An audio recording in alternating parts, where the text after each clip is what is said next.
Many years ago, in Verona, Italy, there lived two families who hated one another. The Montagues and the Capulets had been carrying on a feud for as long as they could remember.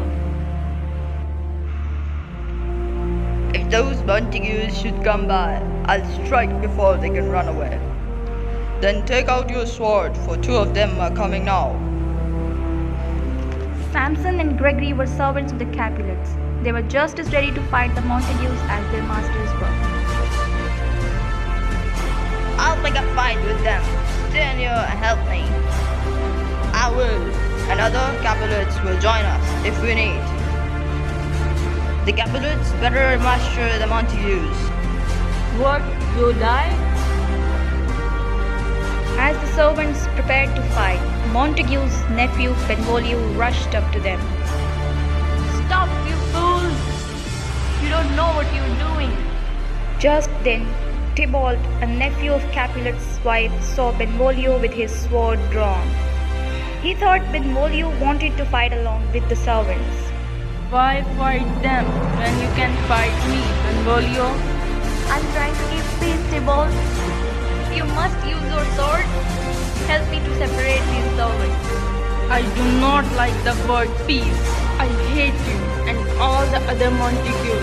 Fight me, I say. I shall be the death of you, Benvolio. Many good citizens of Verona were tired of the long feud. They rushed up to the fighting men. Stop them, citizens! Strike! Beat them down! Down with the Montagues! Down with the Capulets! Down with both the families! Hearing the noise, old Capulet and Lord Montague came out of their houses to see what was happening. Look, here comes Montague with a sword. Get mine for me, wife. No, you are too old to fight. There is old Capulet. Let go of me, woman. I will not. At that moment, Prince Ascalus of Verona arrived. Stop this fighting! 3 times already you Montagues and Capulets have upset our city with your bloody bread. We are tired of it. From now on, anyone who is caught fighting in the streets will pay for it with his life. With this, the prince left and the people went back to their homes. By the way, Benvolio, have you seen my son Romeo today? I am glad he was not in this fight. I saw him walking this morning, Lady Montague. He wanted to be left alone. He has been doing that a lot lately, dear wife. He stays up all night long. And during the day, he locks himself in his room. As he spoke, Romeo came down the street. Benvolio went alone to talk with him. Good morning, cousin. What is bothering you? Oh, Benvolio, I am in love. But the girl I love does not love me. It troubles my heart. Who is she, Romeo? A woman who says that she will never marry. Then forget her and find someone else. There are many other lovely girls in Verona. No one is as lovely as she is. I cannot forget her. Goodbye, cousin. Poor Romeo. I must help him somehow. A short time later, old Capulet met with the County Paris, a handsome and rich young man. Sir, I would like to marry your daughter, Juliet. She is very young, but if she is willing, I will let you marry her. Come to my feast tonight. You may see some other lady more beautiful than Juliet. I will come, sir. Old Capulet called his servant and gave him a list of names. Go and invite all the people on this list to my home tonight. At his master's order, the servant took the list and left. But because he could not read, he had to stop someone and ask for help. As luck would have it, Romeo and Benvolio happened to be walking by just then. Excuse me, good sirs, can you tell me whose names are on this paper? As Romeo read the list for him, he saw that the name of the lady he loved was included. Thank you for helping me, sirs. My master is Lord Capulet. If you are not Montagues, you are welcome to attend his party. When the servant left, Benvolio quickly spoke with Romeo. So your lady is on the list. Let us go to the feast tonight. I'm sure you will see others there who are just as pretty. When you compare them, you will agree with me. I will go, Benvolio, but not to find someone else. I want only to see my beloved. Meanwhile, in the Capulet house, Juliet's mother ordered the family nurse to call her daughter. Nurse, where is Juliet? Tell her I want to see her. In a moment, Juliet walked in. What would you like, mother? I would like to know how you feel about getting married. Marriage? I haven't thought about it. Well, think about it now. Many ladies in Verona, younger than yourself, are already married. County Paris has asked for your hand. He will be at the feast tonight. Do you think you can love him? I will not know until I see him, mother. Not long afterward, a servant appeared at the door. Madam, the guests have arrived, and supper will be served soon. We'll be right there, Juliet. Paris is waiting. Let us go. That evening, Romeo and Benvolio joined the other guests at the Capulet's costume party. Mercutio, another friend, went along as well. Cheer up, Romeo. What's the matter? I had a bad dream last night, Mercutio. I think it was a warning. Come on, if we waste our time talking, we will be late for supper. It doesn't matter, Benvolio. I cannot shake this feeling that something bad is going to happen. Inside the house, Lord Capulet greeted the masked guests. Welcome, gentlemen. We must have dancing. Play, musicians, play.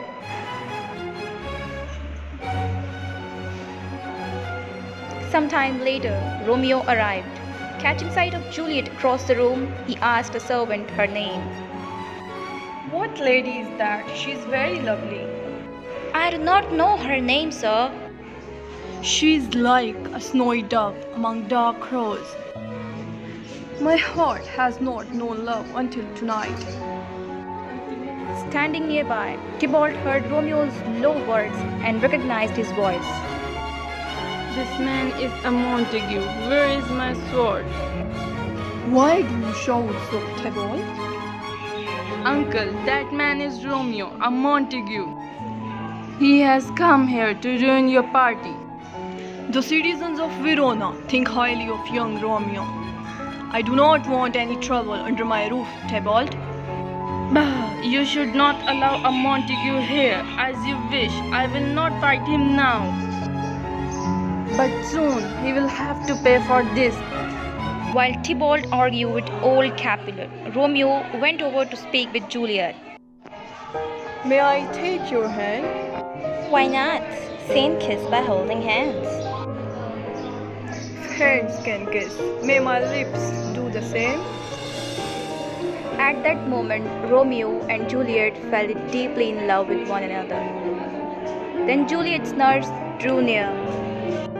Madam, your mother would like to speak with you. Very well.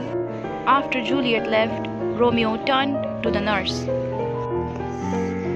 Who is her mother? Why, she is the lady of this house. Her mother is a Capulet. This young girl is an enemy of my family. But I shall surely die without her. Coming up behind him, Benvolio could tell that something had disturbed Romeo. Let us leave now. Yes, perhaps you are right. As they walked to the door, Lord Capulet urged Romeo and Benvolio to stay. They refused. We must be going, good sir, but we are glad we came. When the young men had left, Capulet realized that the party had gone on long enough. The hour grows late and I must rest. Thank you for coming, everyone. Good night. As the other guests were leaving, Juliet asked her nurse the name of the young man she had last spoken to. The young man who kissed you? He is a Montague. His name is Romeo, the only son of your great enemy. My only love, spring from my family's hate. Juliet! Come, girl, the guests have all gone, and someone calls your name. Meanwhile, once outside, Romeo could not bear to go home without catching another glimpse of his beloved Juliet. How can I go forward when my love remains here? I must see Juliet again. As Romeo disappeared over the garden wall, Benvolio and Mercutio came looking for him. He ran this way. Call him, Mercutio. I did, Benvolio, but he won't answer me. Let's go then, Mercutio. We can't find someone who doesn't wish to be found. Meanwhile, in the garden, Romeo saw Juliet at her balcony window. Wait, what light is that? It is Juliet, as bright and beautiful as the sun.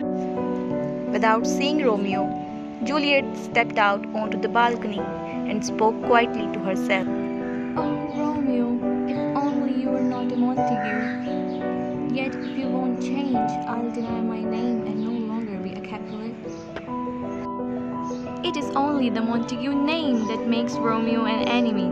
Take that away and I would marry him. At this, Romeo spoke up. I will hold you to your word, dear Juliet. Romeo, how did you get here? This house means death for you. If my relatives find you here, they'll murder you. I would rather end my life for your family's hate, Juliet, than die without your love. Romeo and Juliet spoke for a few moments of their love. Then, Juliet heard her nurse calling at the bedroom door. I must go. If your love for me is true, tell my servant tomorrow when I send him to you. Then I shall marry you. I will wait for him at 9 o'clock in the morning. Good night, my love. Romeo climbed back over the wall. Even though it was very late, he knew he would not be able to sleep. I will go to see Friar Lawrence and tell him what has happened. Romeo, are you up already this morning? Why, I think you have not been at bed at all. This is right, father, even so I have had a sweeter rest than you have. Have you been with Rosaline? No, I have completely forget her. Where have you been then? I have fallen in love with Juliet, Lord Capulet's daughter. You must marry us. After a few moments of silence, Friar Lawrence agreed. I will help you, Romeo, by joining the Montagues and the Capulets. I may end the feud between your two families. Early the next morning, Benvolio and Mercutio walked the streets of Verona searching for Romeo. Where can he be? I spoke with Romeo's father. He did not come home last night. Tybalt was angry that Romeo went to the party. He sent a letter to Romeo's house. It's a challenge, I bet. And Romeo will fight. Romeo is as good as dead. If Cupid's arrow doesn't kill him, Tybalt's sword will. Benvolio was the first to see his friend coming toward them. Ah, here comes Romeo. Good day to you both. Please forgive me for running off without you last night. Just then, Juliet's nurse and a servant walked up. Can any of you gentlemen tell me where I might find Romeo? I am Romeo. I would like to speak with you in private, sir. At this, Mercutio and Benvolio excused themselves. We are going to dinner at your father's house, Romeo. Tell Juliet to come to Friar Lawrence's place this afternoon. I will marry her there. This afternoon, sir. She'll be there. I have told Juliet that the County Paris is a good man to marry, but she won't listen to me. Good. She thinks only of me. Tell your lady I love her. I will 1,000 times. Let us go, Peter. Meanwhile, Juliet was waiting in her garden. The nurse had been gone for about 3 hours. Where can she be? She said she would be back in half an hour. Finally, the nurse appeared. What news is there? Did you meet Romeo? Romeo is at Friar Lawrence's place. Go there, and he will make you his wife. At this, Juliet hurried away. Meanwhile, Romeo talked with Friar Lawrence. May the heavens smile upon you today, Romeo. My life will only know joy once Juliet and I are wed. Soon afterward, Juliet arrived. I hope you are as happy as I am, Juliet. Oh, Romeo, I cannot tell you how much I love you. Then come with me and I will marry you at once. It grew very warm that afternoon, and Benvolio pleaded with Mercutio to go home. I think we should leave, Mercutio. It is hot and many Capulars are nearby. If we meet one of them, we will surely be in for a fight. Come on now, Benvolio. You use the smallest excuse to pick a quarrel yourself. As they were speaking, Tybalt and some other Capulets appeared. Tybalt was looking for Romeo. Here come the Capulets. I don't care, let them come. I would like a word with one of you. Just one word, and with only one of us? This is a public place. Let us go somewhere else to talk. People can look all they want. I will not leave this spot. Suddenly, Tybalt saw Romeo coming his way. Ah, here comes the one I want to see. Romeo had just been married to Juliet. Tybalt's words could not anger him. You have insulted me, Romeo. Draw your sword. I cannot fight you, Tybalt. The Capulet name is as dear as my own. Hearing this, Mercutio thought Romeo was too lovesick to fight. He challenged Tybalt himself. I will fight you, Tybalt. Hurry before I cut off your ears. Then I am ready, Mercutio. Benvolio, help me to stop this. Tybalt, Mercutio, stop! The princess forbidden fighting in the streets of Verona. Tybalt passed as a cat, ducked under Romeo's arm and stabbed Mercutio. Oh, I am hurt. Then Tybalt ran away with the other Capulets, while Mercutio held his bleeding side. A curse for the Montagues in the Capulet houses. I am dying. Easy, Mercutio. The wound cannot be very deep. It is neither deep nor wide. But it is enough to put me in my grave. Why did you come between us, Romeo? This is all you're doing. I thought it best for all to stop the fight. Help me to a house, Benvolio, or I will die in the street. Poor Mercutio, this is all my fault. He was hurt trying to protect my reputation, and I didn't want to fight Tybalt because he is Juliet's cousin. Just then, Benvolio rushed out of a nearby house. Romeo, brave Mercutio is dead. Then I must kill Tybalt or be killed myself. And just then, Tybalt returned. Mercutio's spirits wait for company, Tybalt. One of us must go with him. Then it will have to be you, Romeo. We shall see. The fight did not last long. In a few moments, Tybalt was dead. Seeing this, Benvolio urged Romeo to leave. People are coming. You will get the death penalty if you are caught. Benvolio is right. I am a fool. A crowd soon gathered. The prince himself came to learn what had happened. Who started this fight? Tybalt killed Mercutio and Romeo fought Tybalt for doing it. At this, Lady Capulet spoke up. Benvolio is a good friend of the Montagues, good prince. Do do not listen to his story. But old Montague answered for his son. If Tybalt killed Mercutio, then Romeo was right in killing Tybalt. Prince listened to both sides. Then he spoke. Romeo must be sent away from Verona. If he caught before leaving the city, he will be put to death. Meanwhile, knowing nothing of what had happened, Juliet was sitting quietly in her garden. Tonight, Romeo will climb my balcony and we will be together. Suddenly, the nurse arrived, carrying the rope ladder that Romeo would use. She was very upset. What is wrong, nurse? Tybalt is dead, killed by Romeo. The prince has sent your new husband away from the city. At this, Juliet was filled with grief. If I cannot have Romeo, I will die. No, Juliet, do not kill yourself.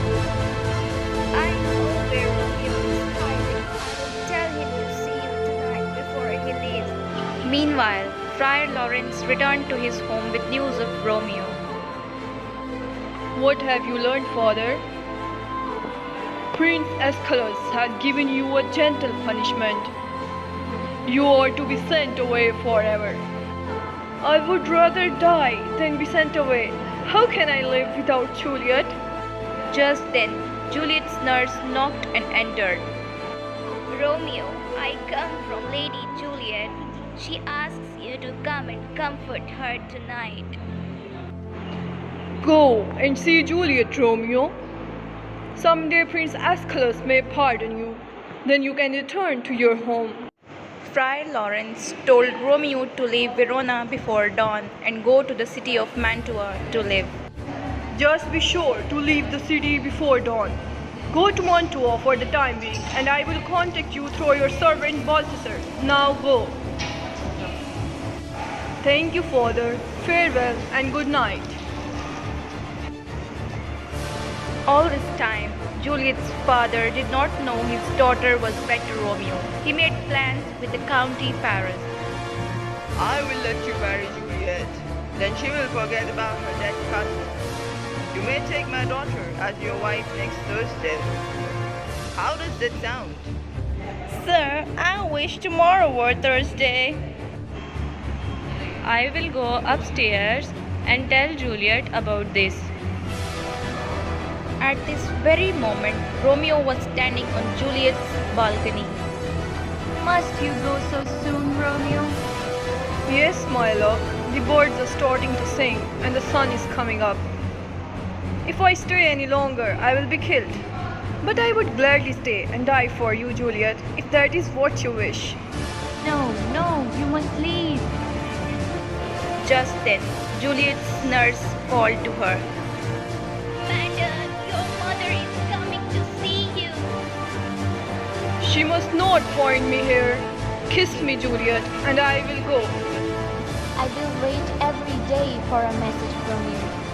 And I will send one, I promise. With that, Romeo disappeared into the garden and was gone.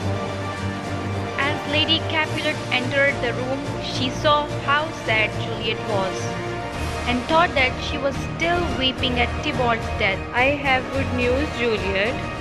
To make you happy, we have arranged for you to marry the County Paris. Oh no, mother. I will never marry you. In a moment, her father entered the room. Lady Capulet turned to him. Juliet does not want to marry Paris. What? You shall, Juliet, or I will send you out of this house. Of course, the Capulets thought they knew what was best for their daughter. When she would not do as they wished, they left her room angrily. Then Juliet found a way to get out of the house. Nurse, I must go and see Friar Lawrence. I have to tell them that I made my parents angry.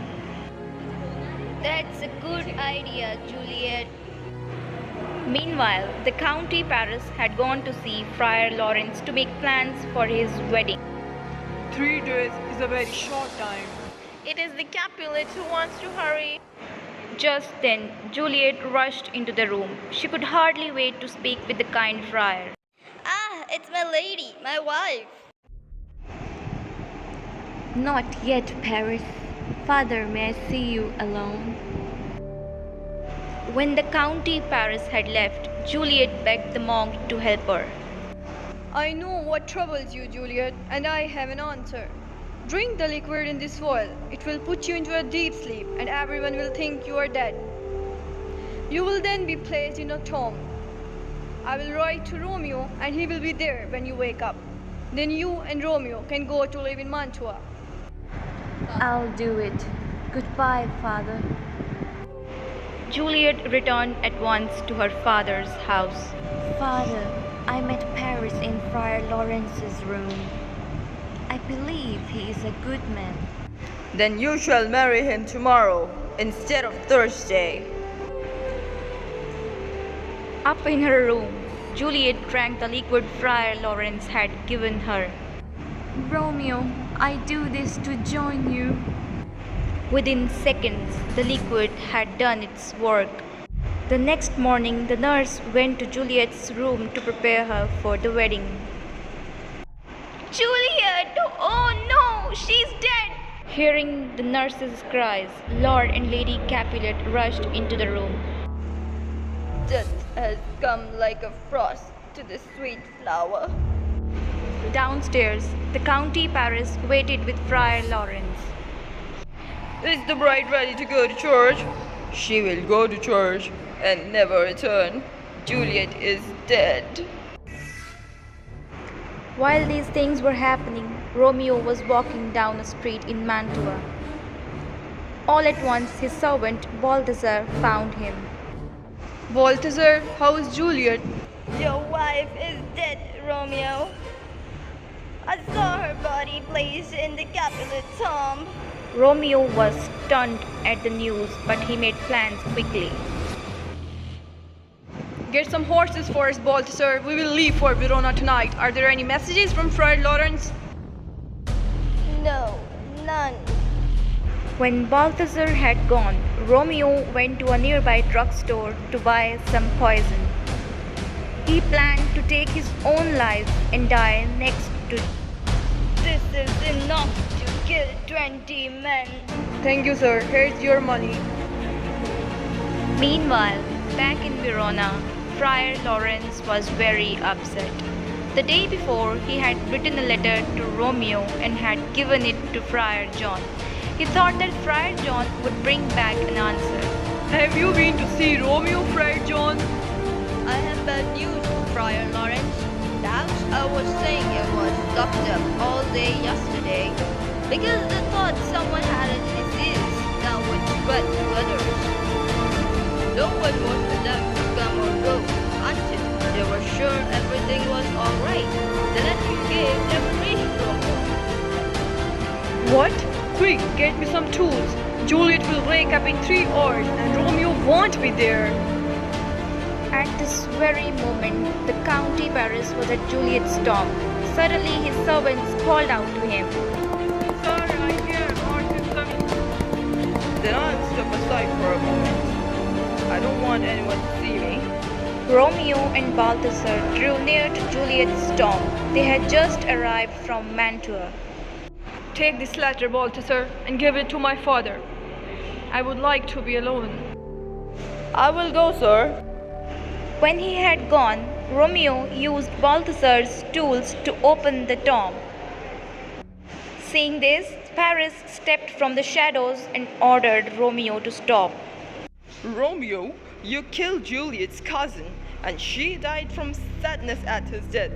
You must not do anything else to hurt her family. Leave her tomb alone.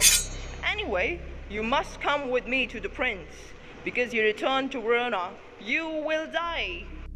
Yes, I will die, but I will do it my own way.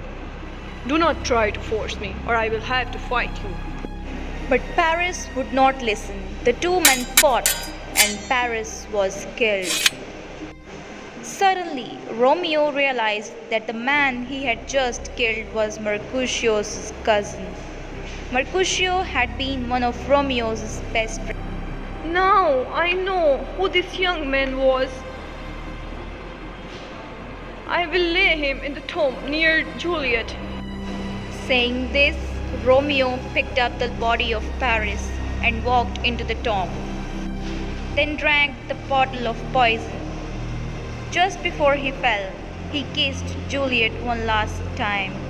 Goodbye, my love. Moments later, Friar Lawrence and Balthasar entered the tomb. Juliet had just awakened. Where is Romeo? He is dead, Juliet, and so is Paris. Let us get out of here at once. But Juliet was too shocked and sad to leave. Meanwhile, Friar Lawrence was afraid to be found by the guards, and he and Balthasar left quickly. I cannot live without Romeo, so I too must die. With this, she took Romeo's dagger and plunged it into her heart. Called by Paris' servant, several guards soon arrived at the tomb. Another guard brought Balthasar and Friar Lawrence back. There is a lot of blood here. What could have happened? One of the guards went into the tomb and found the bodies. Meanwhile, Prince Ascalus and the Capulets arrived. Romeo and Paris are dead. And Juliet, who we thought was dead before, seems to have killed herself. Balthasar and Friar Lawrence were brought forward for questioning just as Lord Montague reached the tomb. I will tell you what happened here, Prince Ascalus. I secretly married Romeo and Juliet. I tried to save Juliet from a second marriage by having her pretend to be dead. Romeo was to have taken her with him to Mantua. These deaths are all my fault. I forgive you, Friar. You only did what you thought best. At that, Balthasar handed Prince Ascalus the letter Romeo had given him. It proved what Friar Lawrence had said was true. You Montagues and Capulets, see what your fighting has done. First of all, Mercutio and Paris are dead. The Capulets have lost Juliet and the Montagues have lost Romeo. All of us have been punished because of you. And finally, at the prince's words, the two families realized how stupid they have been. If you give me your hand, from this day forth our feud is over. I give you my hand and more. We shall never fight again. That is good. But for now, let us leave this place. The sad story of what happened here will remain with us always.